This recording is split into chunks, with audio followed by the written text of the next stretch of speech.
Present రాష్ట్రంలో మనం చూస్తున్నాం వ్యాక్సినేషన్ కి సంబంధించి సిచువేషన్ ఎలా ఉందో. అయితే దీనికి సంబంధించి ప్రెజెంట్ మనతో మాట్లాడడానికి Medicover hospitals group chairman and MD doctor Anil Krishna గారు మనతో పాటు లైవ్ లో జాయిన్ అవుతున్నారు. అనిల్ కృష్ణ గారు నమస్తే అండి.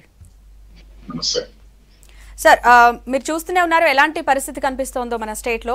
అయితే మే 1 నుంచి 18 ఏళ్లు నిండిన వారందరికీ కూడా వ్యాక్సిన్ ఇవ్వచ్చు అని కేంద్రం ముందే ప్రకటించింది. కానీ అటు గవర్నమెంట్ పరంగా స్టార్ట్ అవ్వలేదు, at the same time private లో కూడా లేదు. ఎందుకని లేట్ అవుతుందంటారు? వ్యాక్సిన్స్ అయితే సివియర్ షార్టేజ్ ఉన్నట్టు అనిపిస్తుంది. సో మనకి ఇప్పుడు గవర్నమెంట్ 18 అండ్ అబౌవ్ అందరికి మే 1 నుంచి వ్యాక్సినేషన్ స్టార్ట్ చేశారు. At the same time private hospitals కి డైరెక్ట్ గా ప్రొక్యూర్ చేసుకోవాలనే ఆర్డర్స్ కూడా ఉన్నాయి. ఇంతకుముందు గవర్నమెంట్ ద్వారా సప్లైస్ తీసుకునే వాళ్ళని. సో ఇప్పుడు ఆ ప్రోగ్రామ్ కూడా నిలిచిపోయింది. సో కంపెనీస్ ని అప్రోచ్ అవుతూ ఉంటే they don't have stock. That's the answer we are getting. And ఈ ప్రొక్యూర్మెంట్ పాలసీకి కూడా ఒక kind of how to do it అనేది కూడా ఇంకా క్లారిటీ లేదు. సో ఇప్పుడు డైరెక్ట్ స్టేట్ గవర్నమెంట్స్ కూడా డైరెక్ట్ గా they are trying to negotiate with the companies. At the same time private players కూడా నెగోషియేట్ చేస్తున్నారు. And central government is also trying to negotiate. But I think there is some problem somewhere in the production దగ్గర we are struck అని అనిపిస్తుంది. Okay, అంటే stock కి సంబంధించి కానీ production కి సంబంధించి ఎక్కువ ఇష్యూ కనిపిస్తుంది అంటారా? నాకు my personal opinion it's more A production related issue అని అనిపిస్తుంది. అయితే మనం మే 1కి ముందు వరకు చూసుకుంటే ప్రైవేట్ లో మీరంతా వ్యాక్సిన్స్ వేశారు, బట్ ఆ తర్వాత గవర్నమెంట్ వాటన్నిటిని కూడా స్వాధీనం చేసుకుంది కదా. సో ఇప్పుడు మరి పరిస్థితి ఏంటంటారు? ఒకవైపు మీరే చెప్తున్నారు ప్రొడక్షన్ కానీ ఇదే ప్రాబ్లం అయి ఉండొచ్చు కంపెనీస్ తో ప్రొక్యూర్ చేసుకోవడానికి మాట్లాడుతుంటే అని. సో మరి ఎలా అంటారు? So presently 1 or 2 hospitals India wide చూస్తే 1 or 2 గ్రూప్స్ డైరెక్ట్ ఏదో ప్రొక్యూర్ చేసుకున్నట్టున్నాయి. బట్ మా గ్రూప్ నుంచి కూడా we have written to both the companies, ఇట్లా సీరం ఇన్స్టిట్యూట్ కి అండ్ భారత్ బయోటెక్ కి. ఇప్పటి వరకు we didn't get a reply or we didn't get any answer what is going to happen. So మాలాగానే maybe all other group of hospitals will be in the same line అని అనుకుంటున్నాం. So maybe in weeks time or 10 days time ఒక clarity వస్తుందని we are just holding. అయితే ఇప్పుడు 18 years to 45 years age group పక్కన పెడితే actually first dose తీసుకున్న వాళ్ళ పరిస్థితి ఇప్పుడు ఏంటి? వాళ్ళకి ఒక పక్క టైం దాటిపోతూ ఉంటుంది, మరి వాళ్ళ నుంచి కూడా ఈ ప్రైవేట్ హాస్పిటల్స్ కి ఒకలాంటి స్ట్రెస్ అనేది వస్తుంది కదా, ఆ ఒత్తిడిని కూడా ఎలా డీల్ చేస్తున్నారు? ప్రెసెంట్లీ అది హ్యూజ్ ప్రాబ్లమ్ గానే ఉంది. So majority of people first dose అయిన వాళ్ళకి కూడా ఇప్పుడు వ్యాక్సినేషన్ అవైలబిలిటీ లేదు. మనతో చేయించుకున్న వాళ్ళు ఆర్ సమ్ అదర్ సెంటర్ లో చేయించుకొని మన దగ్గరికి సెకండ్ డోస్ కి తీసుకోవాల్సిన వాళ్ళు కూడా there is a huge problem. And at the same time చాలా ప్రెషర్ ఉంది. దీనికి మా దగ్గర కూడా ఏం సొల్యూషన్ లేదు how to go about it అని. సో అట్లీస్ట్ ఫస్ట్ డోస్ చేయించుకున్న వాళ్ళ వరకన్నా ఆ స్టాక్ ఈ ప్రైవేట్ ప్లేయర్స్ కానీ స్టేట్ గవర్నమెంట్ కానీ ప్రాబబ్లీ అది ఆ స్టాక్ ఇచ్చుంటే అట్లీస్ట్ టు సమ్ ఎక్స్టెంట్ మనకి ఇష్యూ లేకుండా ఉండేది. బట్ ప్రాబబ్లీ ఎక్కడనో there is some problem in the entire planning. So we have to wait and see how maybe 1 week 10 days delay అవ్వచ్చు. But there may be a solution where the think tanks will come out with. అంటే government లోనే కాదు private లో కూడా first dose తీసుకున్న వాళ్ళు ఉంటారు కాబట్టి వాళ్ళు సెకండ్ డోస్ తీసుకోవాలి అంటే ప్రొసీజర్ ఏంటి? వాళ్ళు కూడా మళ్ళీ రిజిస్టర్ చేసుకోవాల్సిందేనా? ఏమైనా మీకు ప్రభుత్వం నుంచి వచ్చిందా సూచనలు లాంటివి? ఇప్పుడు గవర్నమెంట్ ఆర్డర్ ప్రకారం వరకు అందరూ రిజిస్టర్ చేసుకోవాల్సిందే, ప్రైవేట్ అయినా కానీ స్టేట్ గవర్నమెంట్ రిలేటెడ్ కానీ సెంట్రల్ గవర్నమెంట్ కూడా. సో ఆ రిజిస్టర్ చేసుకొని దాని తగ్గట్టుగా వెళ్ళాలి. కాకపోతే ఇప్పుడైతే presently we don't have stock in the private sector. So further గా ఏమైనా ఆర్డర్స్ వచ్చి డైరెక్ట్ గా ఇంతకుముందు వాకిన్స్ కూడా అవైలబిలిటీ ఉంది. ఇప్పుడు we don't have a clarity, first స్టాకే లేదు. So we don't know how it is going to be. అంటే మీకు యాక్చువల్లీ తెలుసు కదా 2 వ్యాక్సిన్లకు సంబంధించి 2 రకాల ఒక టైం పీరియడ్ ఉంది. మరి ఈ 2 కూడా వాటిని అధిగమించాలంటే ఎలాంటి ఇన్స్ట్రక్షన్స్ ఉన్నాయి? ఇప్పుడున్న పరిస్థితుల్లో స్టాక్ లేదు ఒకవైపు, అండ్ గవర్నమెంట్ మీకు ఎలాంటి గైడ్ లైన్స్ ఇచ్చింది? మాకంటూ పర్టికులర్ గైడ్ లైన్స్ ఏం లేదు. What you see in the open ఇది same thing is reflecting thousands. మాకైతే వాట్ ఎవర్ రెసిడ్యువల్ స్టాక్ ఒకవేళ ఎవరి దగ్గర ఉంటే అది రిటర్న్ చేయమని తీసేస్తున్నారు. So from first May and even before that vaccine availability చాలా కష్టంగా ఉంది. Even before last week of April కానీ లాస్ట్ 2 weeks ఆఫ్ ఏప్రిల్ కూడా స్టాక్ అవైలబిలిటీ అనేది it was always a challenge. Even first dose entire గా stop చేసాం. ఎవరైతే second dose తీసుకోవాలనో వాళ్ళకి కొంతవరకు వ్యాక్సినేట్ చేసాం. లాస్ట్ 2 weeks ఆఫ్ ఏప్రిల్ లో కూడా అదే జరిగింది. ప్రెసెంట్లీ అయితే మనకి రెగ్యులర్ గా what we see news or whatever మనం డైరెక్ట్ గా కంపెనీస్ నుంచే ప్రొక్యూర్ చేయాలని ఉంది. ఈ ప్రొక్యూర్మెంట్ ప్రాసెస్ లో we have reached out to the companies. కానీ కంపెనీస్ నుంచి ఇంకా వాళ్ళకి ఓన్లీ ఆన్సర్ సో ఫార్ మనకి స్టాక్ అవైలబిలిటీ లేదు. And what we got to know is ఇది 3 parts గా డివైడ్ చేయాలి అనేది కంపెనీస్ కి ఉన్నట్టుగా తెలుస్తుంది. ఒకటి 1 share goes to the central government, 1 share goes to the state governments, and the 3rd share should be distributed among all the corporate hospitals or whoever is part of the healthcare. So ఈ 3 divisions చేయాలి. కానీ ఇప్పుడు ఉన్న పరిస్థితుల్లో I don't think we have sufficient stock అందరికి cater చేసేదానికి. So maybe in 2 weeks time కొంత availability వస్తుంది అనేది మనం we are hearing from these companies. అయితే అందరిలోనూ ఇప్పుడు మేజర్ డౌట్ ఏముంది అంటే ఫస్ట్ డోస్ తీసుకున్న తర్వాత సెకండ్ డోస్ ఏదైతే టైం పీరియడ్ లో తీసుకోవాలో అది గనక లేట్ అయితే ఏమవుతుంది, ఆ తర్వాత మళ్ళీ 2 డోసులు తీసుకోవాలా, ఏంటి పరిస్థితి? సో దీనికి 100% ఆన్సర్ అయితే లేదు. But Covishield or Serum Institute vaccine కి అయితే 6 to 8 weeks వరకు మనకి టైమింగ్ ఉంది. 1 or 2 weeks డిలే అయిన దానివల్ల మేజర్ ఛాలెంజ్ అయితే ఉంటుందని నేనైతే అనుకోను. బట్ బియాండ్ దట్ కానీ డిలే ఉంటే మటుకు మేబీ వాళ్ళు 3rd షాట్ కూడా తీసుకోవాల్సిన అవసరం రావచ్చు. అంటే ఎంత గ్యాప్ ఇవ్వాలి? ఒకవేళ 2 డోసులు తీసుకోవాలి అనుకుంటే గనక ఎంత గ్యాప్ ఇవ్వాల్సి ఉంటుంది? మేబీ సేమ్ షెడ్యూల్ ఇప్పుడు ఏదైతే ఫాలో అవుతున్నామో 4 weeks for Covaxin and 6 to 8 weeks for Covishield అది ఫాలో అవ్వాల్సిన అవసరం.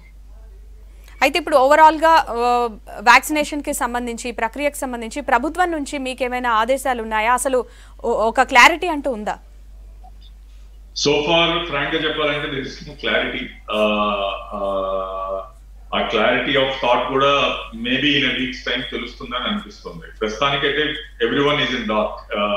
ఎట్లా రావాలి, how to register, how to go about, how to ఎట్లా ఈ వ్యాక్సిన్స్ తెచ్చుకోవాలి. I don't think anyone has any clarity. And government kuda inka guidelines how to procure a hospital ki bed strength batti istara like state wide istara. There is no such written guideline ipudu varaku aithe.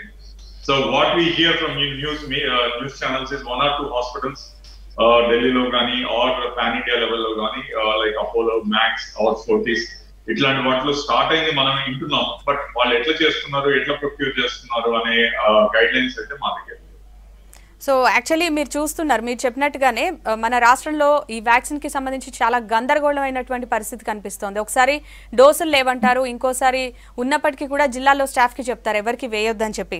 అంటే ఏంటి problem, ఏమనుకుంటున్నారు? అసలు planning లో లోపం ఉందంటారా? మీ opinion.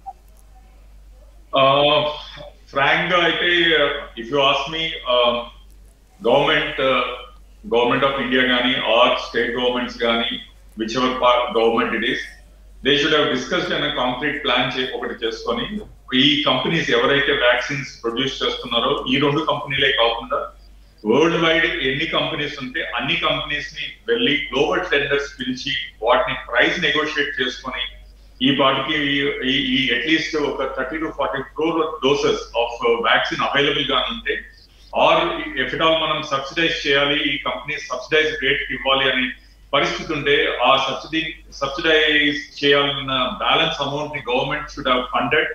And ఇన్ని 30-40 crore vaccines గానీ మనకి అవైలబుల్ ఉంటే వ్యాక్సినేషన్ డ్రైవ్ అనేది స్మూత్ గా జరిగేది. ఓవరాల్ గా మనకి ఈ 2 కంపెనీస్ లో ఇంత కెపాసిటీ లేదు, అంతే ఇప్పుడు వరకు జరిగిన ఇంత ప్రొడక్షన్ లేదు. అండ్ ఇంత ప్రొడక్షన్ రావాలని దానికి maybe it will take another 6 months to 1 year or even beyond. So ఇప్పటికైనా వీ షుడ్ గెట్ బ్యాక్. ఎందుకంటే ఒక 2 కంపెనీస్ నే నమ్ముకుంటే వీ కెనాట్ కవర్ అట్లీస్ట్ మనము 60-70% ఆఫ్ ద పాపులేషన్ మనం వ్యాక్సినేట్ చేయాలి అంటే almost 100 crore people means we need to have at least 200 crore doses available. So ఈ 200 crore doses available చేయాలంటే ఒక రెండు కంపెనీల వల్ల కాదు, అన్లెస్ అండ్ అంటిల్ వాళ్ళు ఉన్న ప్రొడక్షన్ కెపాసిటీని మల్టిపుల్ ఫోల్డ్ వాళ్ళు ఇంక్రీజ్ చేసి at the same time other companies ని కూడా లైక్ ఫైజర్ అవ్వచ్చు, మొడర్నా అవ్వచ్చు, ఆర్ ఆస్ట్రాజెనికా మనకి సీరం ఇన్స్టిట్యూట్ ఏదైతే జరుగుతుందో డైరెక్ట్ గా ఆస్ట్రాజెనికాతో కూడా మాట్లాడుకోవచ్చు, ఆర్ చైనీస్ వ్యాక్సిన్ అవ్వచ్చు, స్పుట్నిక్ అవ్వచ్చు, what ever best world wide use చేసిన వ్యాక్సిన్ అన్ని మనము గ్లోబల్ టెండర్స్ వెళ్ళి ప్రొక్యూర్ చేస్తే తప్పితే మనము నెక్స్ట్ 6 months లో అట్లీస్ట్ ఈ మెజారిటీ ఆఫ్ పాపులేషన్ ని కవర్ చేయడం అనేది ఇంపాసిబుల్ అని that's my personal opinion. So at least ఇప్పుడు యాక్ట్ చేస్తే అనదర్ 6 to 9 months కి మనకి వ్యాక్సినేషన్ అనేది చాలా వరకు కవర్ అయ్యే ఛాన్స్ ఉంది. అయితే మనం గతంలో చూసాం చాలా రకాల జబ్బులు వచ్చాయి, వాటికి వ్యాక్సినేషన్లు అయ్యాయి. బట్ ఇప్పుడున్న పరిస్థితుల్లో అంటే వాటి నుంచి కూడా మనం ఏం నేర్చుకోవచ్చు? ఎట్ ద సేమ్ టైం ఇంతమంది జనాభా ఉన్న దేశంలో, రాష్ట్రంలో అసలు ఎలాంటి ప్లానింగ్ ఉండాలంటారు? మనము గవర్నమెంట్స్ కానీ we run hundreds and thousands of crores మనము ఈ వేరియస్ వెల్ఫేర్ స్కీమ్స్ కి మనము స్పెండ్ చేస్తాము. హెల్త్ పరంగా అవ్వచ్చు, ఆర్ సోషల్ వెల్ఫేర్ అవ్వచ్చు, ఆర్ వేరియస్ అదర్ థింగ్స్. దీంట్లో ఇప్పుడు ఇది పాండమిక్ క్రైసిస్ లో at least government should spend majority of the budget. ఈ మనం స్పెండ్ చేసే 2%, 4% ఇస్ నథింగ్. అది ఏ మూలకి సరిపోవచ్చు at least to fight this pandemic. తర్వాత హెల్త్ పైన ఎంత స్పెండ్ చేస్తామో యాజ్ ఎ కంట్రీ మనం అందరం కూర్చొని we have to discuss and see how much should be the health care spending. ఇప్పుడున్న పరిస్థితుల్లో majority of budget should be spend on health care. ఎందుకు అంటే పాండమిక్ లో వి సీ సో మెనీ ఎన్ని మంది వైద్యం అందుకో లేకపోతే జబ్బును బారి పడి ఈవెన్ వర్స్ అయ్యి ఇంతమంది సఫరింగ్ యాజ్ ఎ కంట్రీ. ఒకవేళ గవర్నమెంట్ బడ్జెట్ కాకపోయినా as a country we are spending so much on the healthcare. I think government should increase the spending at least ఇప్పుడు multi pronged way లో మనము చేయాల్సి ఉంది. Because second wave ఉంది. Second wave ని ఒక పక్క మనం ట్రీట్ చేసుకుంటూ అగైన్ థర్డ్ వేవ్ రాకుండా ఉండాలి అంటే ఈ వ్యాక్సినేషన్ డ్రైవ్ ని అగ్రెసివ్ గా పంపించాలి. ఒకవేళ ఇవన్నీ దాటి థర్డ్ వేవ్ వస్తే దానికి కావాల్సిన జాగ్రత్తలు కూడా మనం తీసుకోవాల్సిన అవసరం ఉంది. ఈ అన్నిటిపైన మనం చేయాలి అంటే వీ హ్యావ్ టు స్పెండ్ చాలా heavily. So government beyond governments budget అయితే వీ షుడ్ ఆస్క్ ఒక prime minister of the country అవ్వచ్చు, or opposition of the country అవ్వచ్చు, state governments, chief ministers, every one should give a call. Corporates ఏదైతే కంట్రీలో ఉన్నాయో just for vaccination we can drive a call to fund the vaccination program. ఇది తీసుకొచ్చి massive vaccination and massive health care spend చేస్తే తప్పితే మనకి మనం ఈ పాండమిక్ నుంచి బయటపడడం చాలా కష్టం. సో ఇప్పుడున్న ప్రజెంట్ సిచ్యువేషన్లో ప్రైవేట్లో ఫస్ట్ డోస్ తీసుకున్నా సరే ఖచ్చితంగా స్లాట్ బుక్ చేసుకోవాలి అంటున్నారు. సో దీనివల్ల టైం అనేది వేస్ట్ అవుతోంది. మరి దీనికి సంబంధించి ఎలాంటి స్టెప్స్ మీరు ఫాలో అవుతున్నారు? ఇప్పుడు మీకు కూడా పేషెంట్స్ చాలా మంది వస్తూ ఉంటారు కదా, సో వాళ్ళకి ఏం చెప్తున్నారు ఈ విషయానికి సంబంధించి? ప్రెసెంట్లీ కార్పొరేట్సే కాదు, ఈవెన్ గవర్నమెంట్స్ సెంటర్స్ వ్యాక్సిన్ చేసే దగ్గర కూడా దే ఆర్ ఆల్ వాళ్ళ చేతులు కట్టేస్తున్నాయి. They don't have an answer. Frank గా ఇప్పుడు మీరు అడిగిన I don't have an answer. ఏం చేయాలి అనే దానికి we don't have an answer. Only answer we can do is at least first dose cover అయిన వాళ్ళ వరకన్నా government should think over and send those doses to these hospitals. Whatever tariff government decides or the company decides, at least our pricing ki at least first manaki ee hospitals lo ekkadaithe vaccinate ayinayo vaatiki reach aye paristhiti unte at least first phase ayina vallaki second phase cover aye paristhiti untundi. Tarvata em cheyali anedi is dependent on the availability of vaccine. So at least government should think over. ఇప్పుడు మేము companies ని approach అయినా కూడా the answer is same, there is no stock. No stock అనేది జరిగేంత వరకు even the first చేసిన vaccination కూడా ఆల్మోస్ట్ ఇంకొక 2 weeks 3 weeks దాటిపోతే again the whole cycle has to start again. So at least మనం ఈ నెక్స్ట్ ఓవర్ డ్యూ ఉన్న వాళ్ళకైనా మనం కవర్ చేయగలిగితే it will help to some extent. So ఎలాగో మీరు యాజ్ యూ సెడ్ ఇప్పుడు ఆన్సర్ లేదు ఎవరు ఏం అడిగినా కానీ, బట్ గవర్నమెంట్ కి మీరు చేసేటువంటి రిక్వెస్ట్ ఏంటి ప్రైవేట్ హాస్పిటల్స్ అన్ని కూడా? First my request to the government, at least vaccination కి ఒక సెంట్రల్ పాలసీ క్రియేట్ చేయాలి. కంపెనీస్ ని డైరెక్ట్ గా ప్రొక్యూర్ చేయకుండా ఎవ్రీవన్ షుడ్ పార్టిసిపేట్. ఆర్ ఇప్పుడు ఏదైతే మనం గవర్నమెంట్ దగ్గర వెళ్ళి మనం 150 రూపీస్ కి ప్రొక్యూర్ చేసాము, గవర్నమెంట్ డిసైడ్ చేసిన టారిఫ్ ఆర్ కంపెనీ డిసైడ్ చేసిన టారిఫ్ కూడా అదే పాలసీలో మనం కానీ అప్రోచ్ అయ్యి ప్రొక్యూర్ చేయగలిగితే I think majority of at least some problem మనకి సెగ్రిగేట్ అవుతుంది. ఇదే ప్రొక్యూర్మెంట్ పాలసీ ఏదైతే గవర్నమెంట్ ఇప్పటి వరకు ఫాలో అయ్యామో, స్టేట్స్ సెంట్రల్ గవర్నమెంట్ ప్రొక్యూర్ చేస్తుంది, స్టేట్ గవర్నమెంట్ కి పంపిస్తుంది, స్టేట్ గవర్నమెంట్ వేరియస్ లెవెల్స్ లో various director of medical health లో పెట్టి ఎట్లయితే ప్రొక్యూర్ చేస్తున్నామో ప్రైజింగ్ మారచ్చు. కానీ అదే ప్రాసెస్ ని ఫాలో అయితే we will have the same streamlining method జరుగుతుంది. So some people can procure more or less, or ఒక యూనిఫార్మిటీ అనేది నడుస్తుంది. And at the same time ఈ పాలసీ ఫాలో అవుతూ అట్లీస్ట్ మనము ఫస్ట్ వ్యాక్సిన్ అయిన వాళ్ళకి మనం ప్రయారిటీగా సెకండ్ డోస్ ఫస్ట్ ఇవ్వాలి compare to the first dose వాళ్ళని పెట్టుకుంటే at least some part of the population complete vaccination ఇది అయ్యే దానికి ఛాన్స్ ఉంది. అట్లీస్ట్ ప్రయారిటైజ్ కూడా చేసుకోవాల్సిన అవసరం ఉంది. Because there is shortage of vaccine. Shortage ఉన్నప్పుడు ఆల్రెడీ వ్యాక్సినేటెడ్ వాళ్ళకి సెకండ్ డోస్ కంప్లీట్ చేయగలిగితే అట్లీస్ట్ దట్ పాపులేషన్ వరకన్నా సెక్యూర్ అవుతుంది.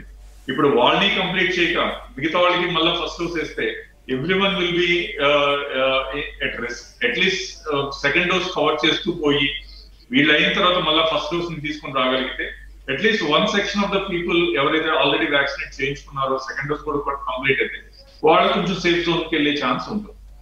రైట్, అనిల్ కృష్ణ గారు, thank you very much for joining us.